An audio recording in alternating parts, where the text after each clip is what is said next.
ഉത്തർപ്രദേശിൽ നിന്നുള്ള കോൺഗ്രസ് നേതാക്കൾ ക്ഷേത്ര ദർശനത്തിനായി അയോധ്യയിൽ AICC ജനറൽ സെക്രട്ടറി അവിനാശ് പാണ്ഡെയുടെ നേതൃത്വത്തിലാണ് നേതാക്കൾ അയോധ്യയിലെത്തിയത്. രാഹുൽ ഗാന്ധി അയോധ്യ രാമക്ഷേത്രം സന്ദർശിക്കണമെന്ന് UP-യിലെ നേതാക്കൾ ആവശ്യപ്പെടും. കേരള ഗവർണർ ആരിഫ് മുഹമ്മദ് ഖാനും ഇന്ന് അയോധ്യ സന്ദർശിക്കാനെത്തും. ഉത്തർപ്രദേശ് കോൺഗ്രസ് കമ്മിറ്റിയുടെ നേതൃത്വത്തിൽ നേതാക്കൾ അയോധ്യയിൽ എത്തി. അയോധ്യ രാമക്ഷേത്രം സന്ദർശിക്കുന്ന ആദ്യ കോൺഗ്രസ് സംഘമാണ്. AICC general secretary Avinash Pande, UP അധ്യക്ഷൻ അജയ് റായ് അടക്കമുള്ളവരാണ് സംഘത്തിൽ ഉള്ളത്.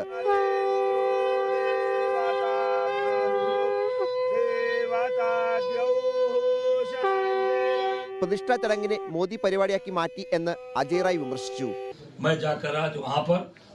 दर्शन करूंगा, स्नान करूंगा और आज मकर संक्रांति का सबसे बड़ा पर्व होता है हमारे सनातनियों का। निश्चित तौर से आज हम लोग चलेंगे और दर्शन करेंगे, सबको लेकर चलेंगे और जितने भी हमारे लोग, हमारे राष्ट्रीय महासचिव महोदय भी आ रहे हैं और हमारे दीपेंद्र हुड्डा भी आ रहे हैं और हमारे प्रदेश के सभी हमारे नेतागण हैं तो वहाँ चल के दर्शन करेंगे. ബീഹാർ, ഹിമാചൽ പ്രദേശ്, മധ്യപ്രദേശ്, രാജസ്ഥാൻ PCCകൾ വരും ദിവസങ്ങളിൽ അയോധ്യ സന്ദർശിക്കും. ഭാരത് ജോഡോ ന്യായയാത്ര അയോധ്യയിൽ എത്തുമ്പോൾ രാഹുൽ ഗാന്ധിയോട് ക്ഷേത്ര സന്ദർശനം നടത്തണമെന്ന് ഉത്തർപ്രദേശിലെ നേതാക്കൾ ആവശ്യപ്പെടും. അയോധ്യ പ്രതിഷ്ഠാ ചടങ്ങ് കോൺഗ്രസ് ബഹിഷ്കരിച്ചിരുന്നു. എന്നാൽ മറ്റു ദിവസങ്ങളിൽ പ്രാർത്ഥിക്കാൻ പോകുന്നതിൽ നേതാക്കൾക്ക് വിലക്കില്ല. റിപ്പോർട്ടർ, ദില്ലി.